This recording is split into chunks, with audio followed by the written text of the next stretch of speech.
Hello everyone, are we live? Yep. Okay, seems like we are live. Hi there, I'm Alexandra, and I was supposed to run this stream with Paul as usual. Unfortunately, he had something coming up, and I'm gonna run this stream myself. Hope you don't miss it. Don't don't miss him too much. Um, Okay, so for whoever doesn't know me, I'm Alexandra. I've been playing cash games professionally for about 3 years now. I'm mainly playing 200 NL as my main stake, and I am also coaching for running twins. For today, I have some hands. Most of them come from my students or from our Discord community. I'm gonna leave the link. I'm gonna leave the command for our Discord in the chat for whoever wants to join. And also, Run It Once is running a promotion during the stream, so for the duration of the stream and 1 hour after, you can sign up for Essential and you get 50% discount. And also, if you already have a subscription active, you can get 50% discount for your next month. Edwin says I will do great. Well, I hope so. I'm a bit nervous, to be honest. It's been a while since I ran a stream by myself, but yeah, I'm sure I'll do great. Okay, so let's get into the hands for today. I'm not really sure what stakes this was played at. I think this is 25 NL. Again, these are different hands from our students and from our community. Might be some of my hands here, although these are all Zoom hands, which I already play. Fast forward. Here we see 3-bet button against MP with 7s. This is fine. We can 3-bet this all the time. We can implement here a 3-bet or fold strategy against weaker opponents, or we can also have some calls, but definitely this is not a mistake. It's also not a play that I would do at 100% frequency.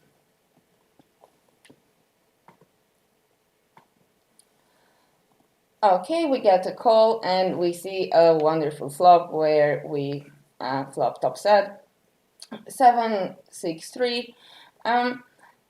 This is a mid connected board, and some people think this is a terrible board for us, but in this position, this is not really the case. Like, first of all, threes shouldn't be in his range very often. Is this? Okay, so I just noticed this guy is a short stack, so my hint would be that he's a recreational player, and against recreationals, I think I prefer 3-betting this way more than calling, because we're gonna have edge post flop. They rarely 4-bet, especially with bluffs, and we also disincentivize the regs from joining the pot. So I'd like to 3-bet here way more than calling and play a potting position against the recreational. When we flop top set, our hero checks back, and I don't really think I like this. First of all, again, okay, this really depends. Here we have an overpair advantage, right? We can bet quite often, and we can also bet our bluffs quite often, especially against the recreational, because they are not really gonna check raise very often. They are gonna be quite straightforward, and if we're thinking in terms of our hand, it's going to be a lot of worse hands that they are going to call with, like ace queen, ace king, pairs, and so on. So mostly I would like to bet this for value. There are exceptions. So let's say this is a very wide and very aggressive recreational that, is playing very wide pre-flop and then just blasts off pretty often when he misses the board. In that situation, it's quite easy here to miss the board. And it is actually a texture where recreationals might overbluff, especially if they have very, very wide ranges. So if we had that kind of information, I think checking back is actually better and letting him blast off. But against an unknown recreational, I think just betting ourselves is a better option. Buna, hello, H2N PLM. Yeah, Moorfield, this is 6 max cash. Okay, so we turn a full house after a check back, and this guy checks again. I think here we have a mandatory bet.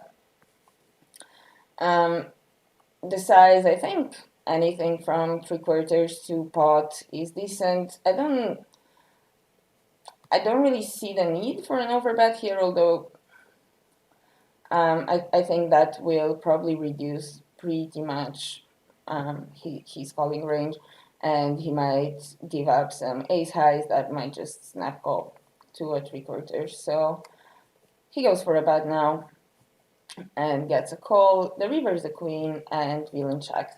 At this point, obviously checking back would be an insane blunder. Um, and in terms of bet size, in my opinion, the only size to use here is all in, because the way our villain is constructing his range is going to be, he's pretty much going to have bluff catchers, right? And if he has something like ace high, it's very, very likely that he's going to fold to any bet. And if he has something like nines through jacks, those are the kind of hands that, okay, might call a smaller bet, but not really call an all-in size. But again, like some of those hands 4-bet pre-flop, some of those hands bet the turn themselves. So I don't think it's that's relevant. And like the big part of this is a lot of those hands might call an all-in size, so we don't really know, and we shouldn't assume what he's doing with those hands. And then he can also have a bunch of stuff like queen x with a flush draw, ace queen that decided to bluff catch the turn, to just call the turn. So yeah, overall I think the highest EV sizing here would be to go for an all-in. And let's see what he does. Okay, he shoves, which I like. Do we get called? We don't, but yeah, I still like this play. Let's see if anyone says anything in the chat about these hands. Against recreationals that blast when they miss, why wouldn't we want to bet small to induce a check raise on the flop? Actually, that's a good question. And that really, really depends on the kind of recreational. I think betting small on the flop to check raise is is a decent option, but it really depends on how wide they are and how aggressive they are. Because even an aggressive recreational would probably check raise in this spot like what 15-20%. I don't like. It's rare that they just blast off with check raises all that often. And if you look at mass database analysis, for example, you see that check raises by recreationals aren't that overbluffed as probing lines, for example, especially on boards where they miss very, very often. So against a typical recreational, I think we can expect a bit more overbluffing in a probing line. And the other factor that comes into play here is that when we just check back, we keep his range intact. Like even someone who's very wide and aggressive is still going to find some check folds here. And if his range is really, really wide, then a bunch of hands that would be put into a check fold range here would maybe bluff the turn. So overall, against these wide aggressive guys, I think it's better to let them blast off by probing. But of course, if you have a read that they are just check raising all the time and check raising every trashy hand against a small c bet, then go for it. Why not? Hey, LoveTube. LoveTube says hello and good luck with the stream. Thank you. In Romanian, also acting as a translator now.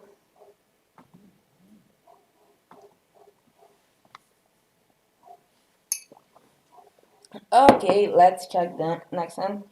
Sorry if that hurt anyone's ears. So we open trees from MP. I think this is, in theory, this is break-even play. In practice, it's very rare that something that's break-even in GTO will actually be break-even, and this depends a lot on the table configuration. So do you have rags behind that are going to be three-betting very aggressively or not? Do you have a big whale in the big blind that you are really incentivized to play pots against or not? And I think those are actually the factors that will also, do you have like needs behind you that are going to fold more often than they should? And taking those kind of questions into consideration, and those are basically the factors that will determine if this hand is slightly plus EV or slightly minus EV. In reality, it's probably rarely going to be exactly zero EV. We get called by the small blind, and again, this is a bit different than getting called by the big blind. His range is going to be much more linear and tighter. So overall, we should be more careful when playing against the small blind than when playing against the big blind. Now, in the past, it was very often an indicator that if you see a call from the small blind, you're likely to play against the recreational. But nowadays, I see a lot more rags flattening the small blind, especially in these GG games where pre-flop rate kind of disincentivizes you to three bet all that often. So yeah, it's more likely than that he's a recreational, but he could also be a rag. In this situation, we should see bet quite polar. And this hand, with the three of diamonds, I think we can actually bluff it sometimes.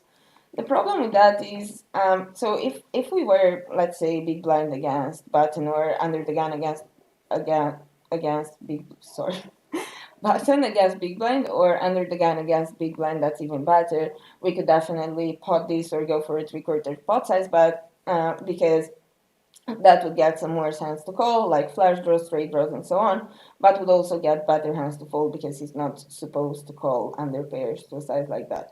The problem with that is that if this guy is a recreational and we go 3/4 here with threes, he might never fold fives through nines, tens, sorry, tens, weirdly. He could have, but not that often. And if we don't get any folds from any of those hands, then it's probably not as good to bet. Anyway, let's see what our hero does. He does go for 3/4 pot size bet.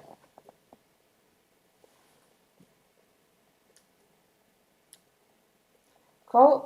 Someone in the chat says call from the small blind is going to lose, and it's Broadway, and they're heavy. Well, let's see who's gonna lose or who's gonna win.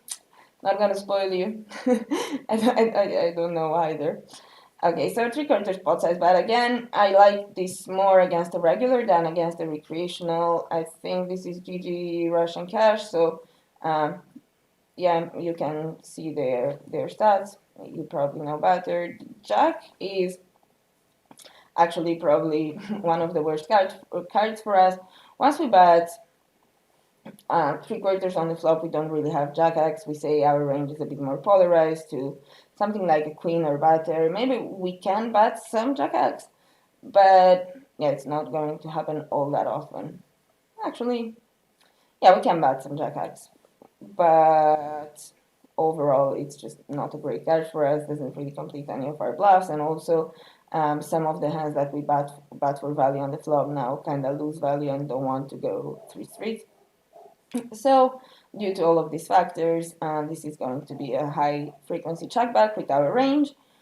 And with our particular hand, I don't think we should keep betting here. I mean, we still have showdown value against a bunch of flush draws and straight draws, so we can just check back and decide on the river based on the action.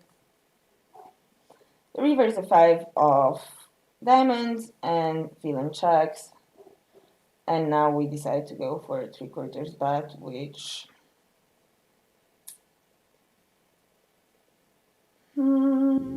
yeah, I don't really think I like this match because if we think of his range now, once he calls the flop, if we expect him, if the reason why we bet this on the flop is to get him to fold some of his better pairs, then we probably assume a lot of those are gone by the river. And then most of his range is flushes that get there and could definitely trap in order to check raise the river. Some missed draws that decided not to bluff, something like ace 10, for example. And then some queen x that won't really fold to our bets. So I think here by the river, most of his range is hands that we are beating anyway, that we don't need to bet against, or hands that beat us and won't fold to a bet. So this bet by the river, I don't really think I like much. We get a call from what?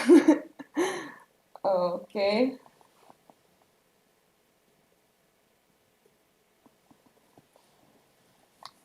Yeah, I agree. I agree with H2BPLM. I also don't like the river bet, but I am kind of shocked by this call. Yeah, I mean, I think this should be a check raise for sure. I don't really get a call. What is he afraid against? What is he afraid of? I don't know, but yeah, I guess it says poker is still alive and well. Bunch of money to be made. Okay, sevens again. Before we get into this next hand, let me remind you that there is a promotion going on during the stream where you can get 50% of essential.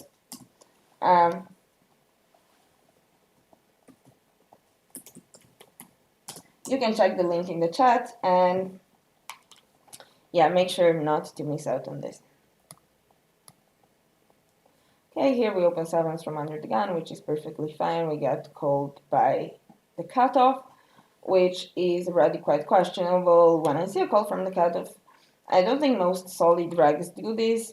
I think there are some solid drags that do this for exploitative reasons, if they want to play with someone that's behind, but like 90% of the times this will be a weak rag or a recreational player.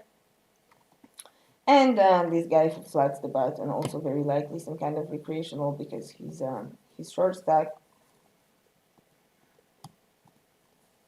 We see a flop of 8-6 deuce rainbow, and at this point, with two people behind, I don't think we should bet here very often. There are two things that come into play in these multi-way pots. So first of all, these guys, the villains ranges, the flatters, should be quite mergy and condensed. A lot of their range are going to be pocket pairs, so they are going to hit these boards quite often.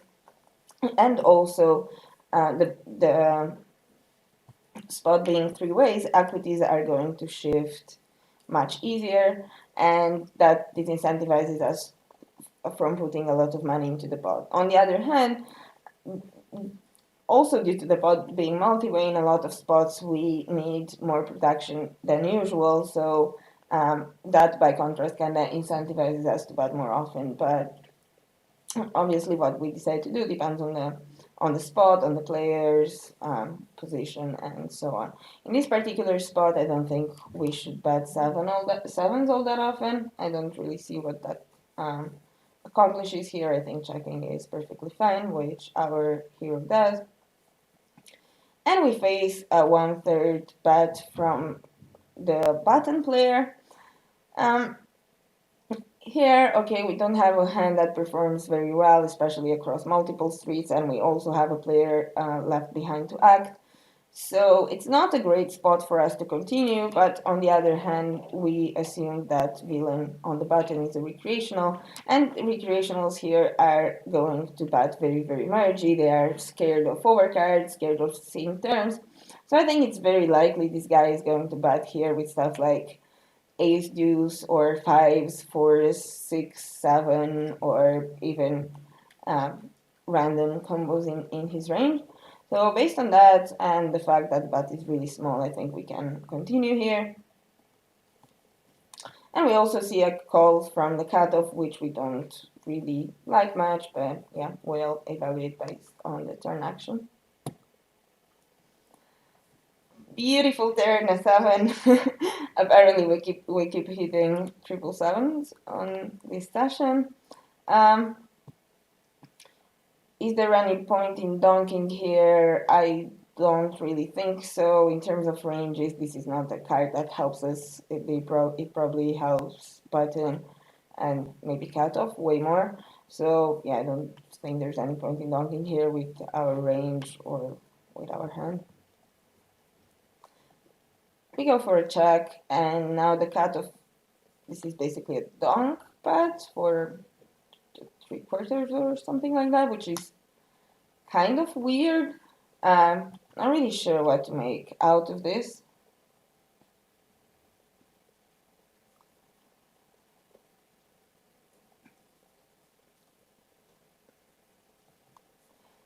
Yes, now 9/10 makes the nuts, 4/5 makes the nuts, and it is possible that he has those kind of hands in his range, but I don't think it's very likely. Again, I let's remember that pre-flop we thought it's very likely that these guys are recreational players, so he could have some better hands, but mostly I think we are good here, and we see now a mean raise on the turn, which is already quite a grim spot. But again, taking this into account, what beats us? So it's basically 8 and 9/10, which again, and 5/4, which 9/10 and 5/4 are possible, but there's also a bunch of different ways that those hands could have played on pre-flop, on the flop. And then I don't think this is a very over bluff line by any chance. I think it's probably going to be under bluff. But then thinking of his range, we kind of beat a bunch of value combos, or as Moorfield says, combo draws, stuff like pair plus draws and so on. So even though it might seem grim at the first glance, judging by all the factors, again, that we think they are recreational players, and also that there are value hands that we can beat, such as deuces, sixes, that are very likely to be in his range, and stuff like 8/9 or 6/5 with the flush draw or whatnot, I think we should get the money in here. And we do shove, we get the fold from the cutoff, and button calls. River's pretty much blank, and are you ready for the showdown? And we beat sixes, which, yeah, I'm thinking if this is actually a good call. I think it's a really grim spot for him with sixes. There's basically no value hand that he beats against any decent player with a few neurons. And if there's the combo draw, like, yeah, he has a bunch of equity against that, but he's mostly beaten. So yeah, grim spots for him with sixes. I think he could maybe be able to find the fold. Yeah, quite an interesting hand. BZX. Too many letters for me. Who is this and what's my current BB per 100? I'm Alexandra. I'm currently a coach for Running Trans, playing cash games professionally.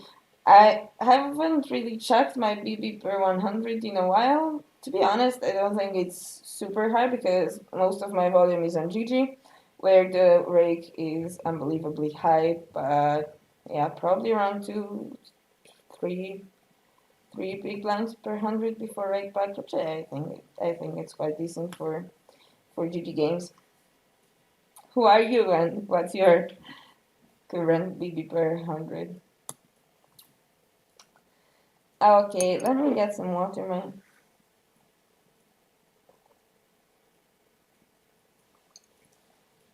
I've been talking too much. And let's check the next hand. Open from the small blind, jack 9 offsuit. This is going to be a mix between the 3-bet and the call. if we had something like Jack 7, Jack 8, I think that would prefer much more to 3, but it's fine going in either range. We see a call, which is good, and now small blind bets small on the flop. Um, Here we should continue quite wide, and we should, at least in practice, I think we should also raise quite wide. Again, if you check MDA, if you check pool analysis, you see, or at least I run mine on GG, and from other people that have run theirs, you see that it can be quite a tendency to oversee bet a bit on these boards, and also under 3-bet overfold to raises. So I think, yeah, I think raising a bit more than the optimal frequency is probably good here. And if we think of our bluffs, I think some of the hands that would want to raise are, um, backdoor flash draws that are kind of too weak to call, but a bit too good to fold.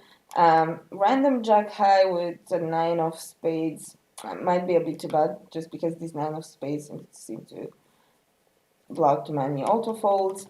But exploitatively, I don't think it would be out of question to raise this hand, and calling, I'm not really sure about that. It might be slightly losing.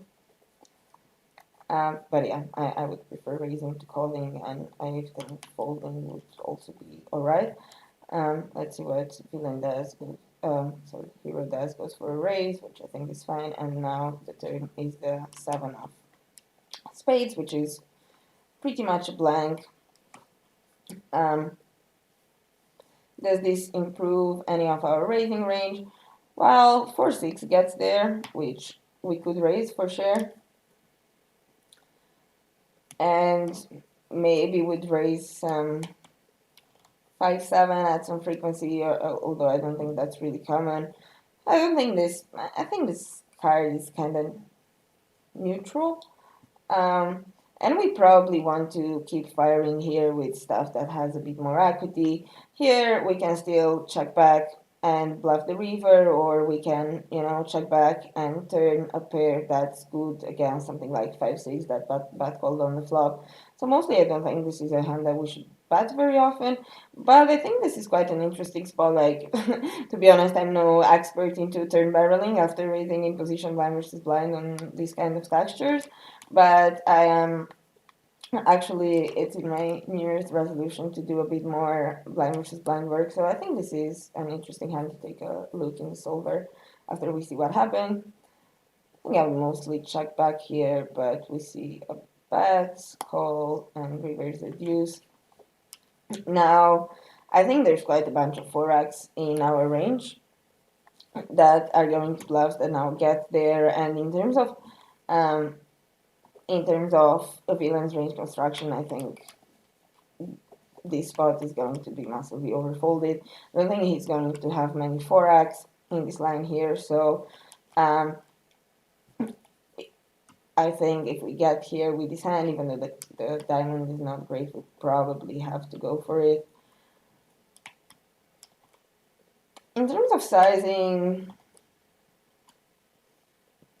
I think it might have it might make some sense to have an all-in and maybe also some smaller sizing to be able to value bet stuff like sets, or something like ace-5 might be able to value bet here for a smaller size. But yeah, if we get here with combos that don't have much showdown value, I think I would just blast them off, expecting most villains, especially at this lower stakes, to massively overfold here. But he now goes for a donk, which is quite surprising. I think this is actually quite an interesting hand. Is it worth raising here? Like, I think there's a bunch of 4x with the flash draws, and even without the flash draws, see that this might be a scary card for us or something, and try to lead to get us of who knows what. Like, so yeah, if I decided to bluff here, I would like not to have a diamond. I think it could be actually be quite a decent spot to bluff in. And we see a fold.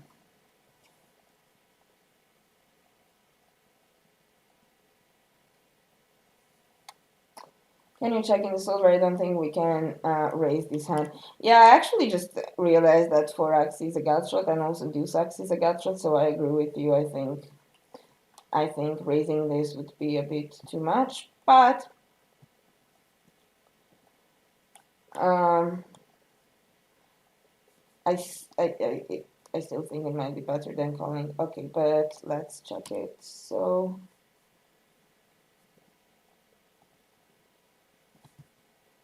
we should be looking at GTO wizard now. Okay. Don't have the ranges saved, so we're just gonna use the pre-filled ones.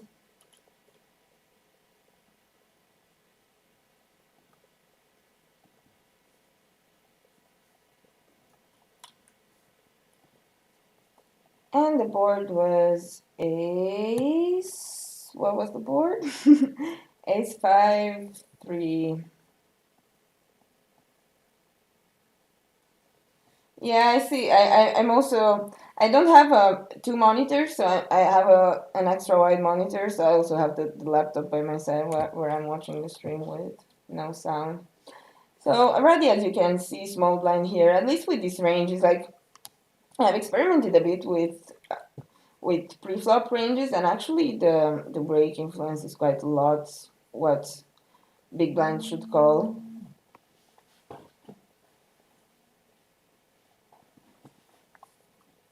So you already see small blind has a very, very low batting frequency, and once he does bat, I assume Jack 9 is probably going to be a pure fold. You see, like, very, very low raising with the Jack of diamonds, more with the 9 of diamonds, and a bit more calling. So, and also folding. So this is pretty much an indifferent hand.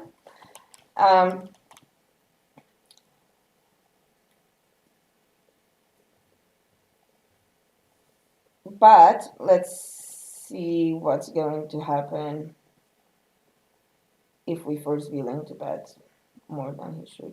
So this might be a bit of an extreme node luck, but if you check mass data on this particular ace high textures, you will see that people actually oversee that by quite a lot. So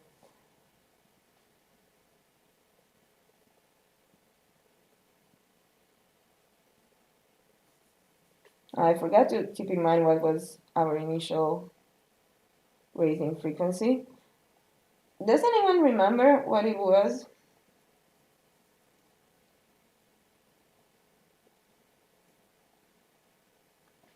Okay, so now we see what's happening is that I was wrong initially, thinking that, you know, Jack High is probably, Jack 9 with a backdoor flush is probably not good enough to call here. You saw in the original sim it was actually, it is actually good enough to call, and it's a bit too strong to raise. Jack 9 with the 9 of diamonds by comparison is probably better to raise because it doesn't perform as well as a call, especially if villain bets more often than he should. In terms of EV, you still see it's not like a massive EV loss. And if we assume that villain is not going to find all of these 3 bets that he's supposed to find, which I think is very likely, like also 3 bets here with ace 8 or a9-7 is a flush draw, but pure. You know, like if we remove some of the 3 bets, then raising will start to overperform. So we can go for a play that's, you know, like initially it was fine to do it, but it might be actually a bit better in practice due to opponent's tendencies. Now, of course, we can't start always raising all of these hands, but I think it's important to keep in mind that we sometimes need to find these unintuitive combos, and that it's even more important to find these unintuitive combos if our opponents make certain mistakes that increase our V for that particular play. 19.9 initially, thank you very much. So you see our raising frequency now went up by 7%. And actually we can, like, why not? Let's no log this and see what happens if we say he's not really three betting enough. Like, this will mess up with the other frequencies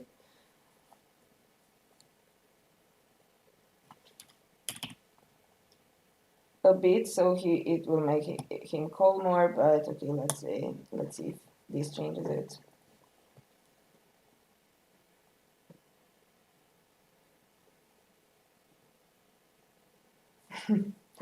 So yeah, you see now it's a bit extreme. Like, obviously we reduced the three betting frequency for the small blind by half, but in reality, if you think about it, like, this was a hand played at 25 NL. I think it's very, very likely that this is going to happen. Okay, now I think if we keep using this for the turn on river, it's going to be a bit too messed up. So let's go back to the original C maybe. Again, this is not going to be accurate. Let's say we raise the jack 9, we get called, and the turn is 7.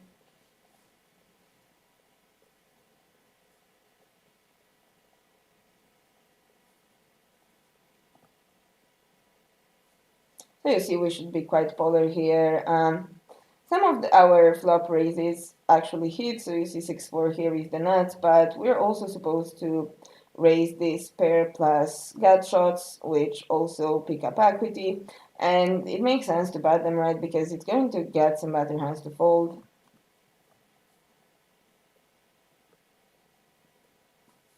So you see all of these overpairs, that's why it makes a bunch of sense to keep betting here something like 3-4 or 5-4. Because all of these are supposed to fold now, and you see even something like ace-x, he's supposed to fold by the turn. So yeah, there are hands that we pick up equity with and want to bet. And also, in terms of value, if we raise something like ace-jack on the flop, that's still good enough to value bet. Even ace-10 can value bet at some frequency. But overall, a bunch of checking back, and this is because we are supposed to raise a pretty mergy range on the flop. In terms of our particular hand, you see we have it at a very low frequency, but if you compare the EVs, checking without the 9 of clubs, at least checking has higher EV. So yeah, or indifferent to betting or checking. So yeah.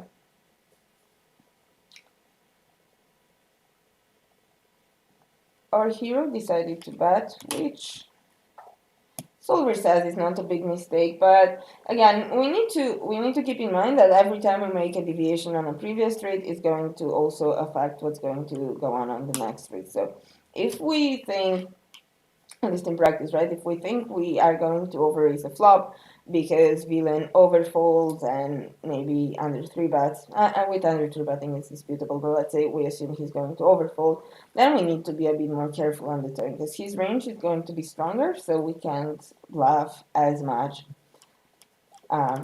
as before, at least if everything else stays the same. Oops, I wanted to make it to 75%, not 15.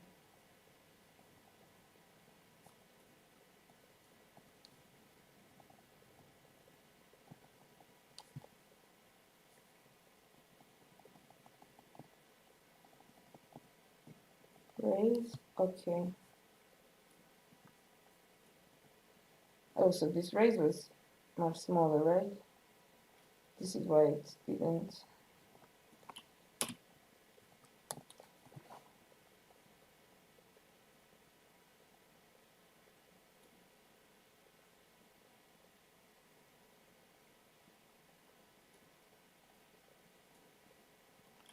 I'm not sure why it does this. Okay, so now this changes things a little bit.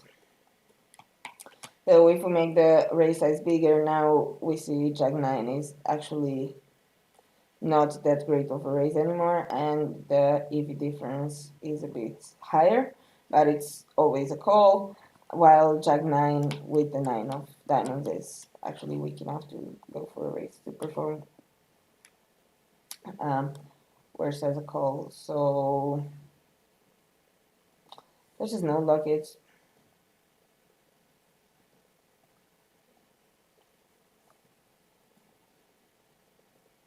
okay, this is not gonna work. But I think we still it's gonna be quite difficult to look at this through turns and rivers with our particular hand. But I think it's still interesting to see, what happens on this run out with our range and what's the thing with that donk on the river. At least me personally, I'm quite curious about that. Edwin says great session. I'm glad you enjoyed it. And I'm glad I did great. Hope to see you on the next one. In practice, wouldn't it be highest EV to check, raise, and just give up if they call with a hand like Jack 9 off? Yeah, that was what I was just saying, that we need to be more careful on the turn, although there's a bit more factors coming into play, because if they don't three bet with some hands that are bluffs or semi bluffs, that then those hands might still be in his range, and he might construct his range in a way that is going to overfold the turn, which is something that happens in some spots where we bet in position, and let's say out when we bet or raise in position, and let's say out of position over calls or over, so he overfolds the flop, but then he can still have combos that have a bit too low equity, so we can still barrel, but that's quite rare, and you're actually right, we need to be more careful if we assume he overfolds the turn. But also, if he has a wider range because of not 3-betting enough, then it could be balanced. Yeah, I ramble too much. The thing is, we do have to be more careful. So here you see we bet a bit smaller now because we increased the flop sizing. So there's not as much rush to put money into the pot, I assume. And let's see actually what our bluffs are constructed around. So you see it's mostly stuff that have some kind of equity, something to go with them. And if we bluff with this random offsuit hands, they mostly tend to give up by the turn.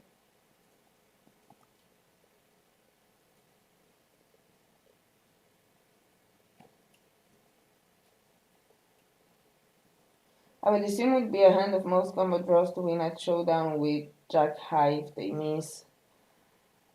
Yeah,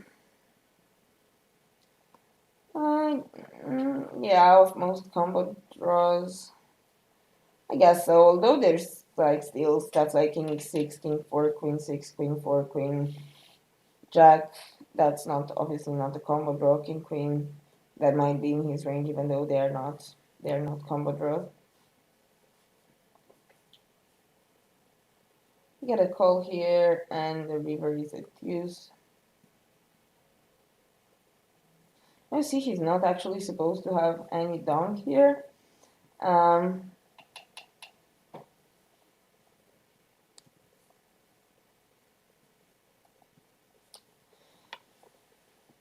I'm not really sure what to make out of this, but in general, when I see people having donks in a line that's not really supposed to be a thing in theory, or yeah, that's just not a study thing, I assume it's very likely they are going to be quite face up and quite straightforward and just bet for value. And again, considering that I also block his most likely bluffs, I would just fold here. I wouldn't be looking to do anything else, but I was quite curious if donking here is a thing, because I couldn't see a possible way that it is, and apparently it's not. Okay, let's go back to the holding manager. Hopefully it doesn't freeze again.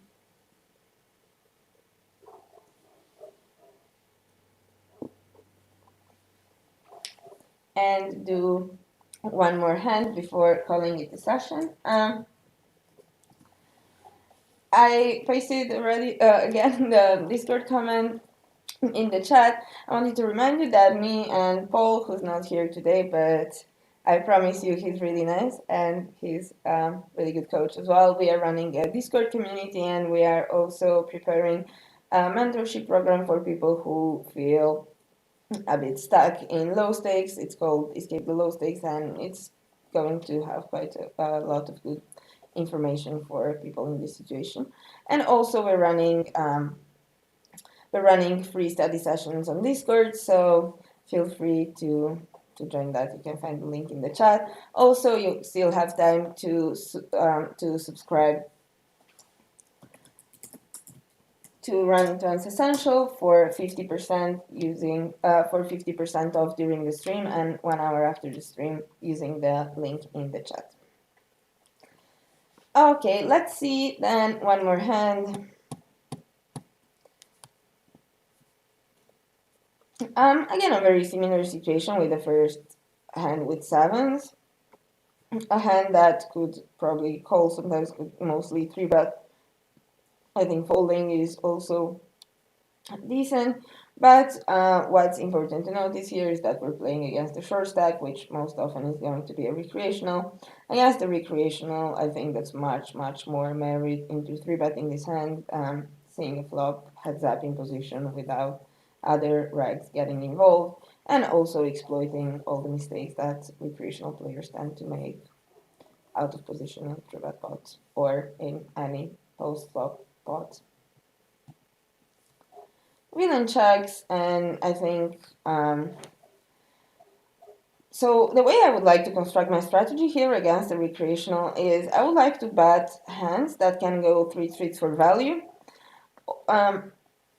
and also some bluffs that don't really mind bet folding, that don't really do well seeing a turn, or actually, yeah, in terms of bluffs, I think I would bet quite often, but these hands that can't really go 3 streets for value, I don't really want to get check raised and so on. I think it's actually really nice to check them behind because recreationals do tend to overbluff these spots just due to their pre-flop ranges being a bit too wide. Now, these spots, when I mean these spots, I mean these lines. When the board is ace high, it can get a bit trickier because yeah, they tend to be a bit more scared on these ace high boards. But we also need to keep in mind that what they tend to do is call way too much out of position hands that look playable and good, but are actually not playing too well, such as ace queen offsuit, right? That's still decent, but ace jack offsuit, ace 10 offsuit, maybe even ace 9 suited offsuit. So it's often that they also have a bunch of better hands, and we can go 3 streets for value. So I actually like checking this hand behind. The turn brings a flash, which I'm not sure how relevant it is, and now villain probes for something like 2/3, I guess this is. I think here we have a mandatory call. Like, there's a bunch of, like, I mean, obviously, I can see these guys' stats. If this was played in Russian cash and we're playing against someone who's playing like 15-7 on 500 hands, I'm taking back my words about the pre-flop play and post-flop play, but let's say we have no stats, and this is all that we can see. I think this is quite a mandatory call. And the river brings us strips, but also a flash gets there, and villain decides to go in for 2x spot. Yeah, I think I would just fold here. Like, already, if we think of what we know about recreational players is that they have massive sizing tiles. They do overbluff, but their sizing tiles are quite consistent. And what we see is that this 1/3 to 3/4 sizings are overbluffed quite often by recreationals, especially half pot. And then once we go higher than that, it starts being kind of the other way around, and they don't really bluff as much. And yeah, when we just see a 2x pot here, I think it's quite unlikely that he's gonna massively overbluff. If he calls something like king jack off, king queen off pre-flop, that now gets there, and I don't think it's unlikely for him to shove that in. And he can also very easily have something like five, sevens, why not threes. Of course, we block an ace, so ace five and ace three are less likely. There will be recreationals that will have those combos offsuit, and we need to be good very very often here in order to call. I just think this is quite an easy fold without reads. Like obviously there will be exceptions, and there are always exceptions. We can never say never. There will be people against who wish to call this, but against 90% of the recreational player population, I think this is just a fold, which our hero makes. Nice to see that. And okay, it's been almost an hour. I guess we're gonna wrap it up for today. Does anyone have any questions or anything to add? Didn't ask that during the stream. I might not be the greatest moderator yet. I'm getting there.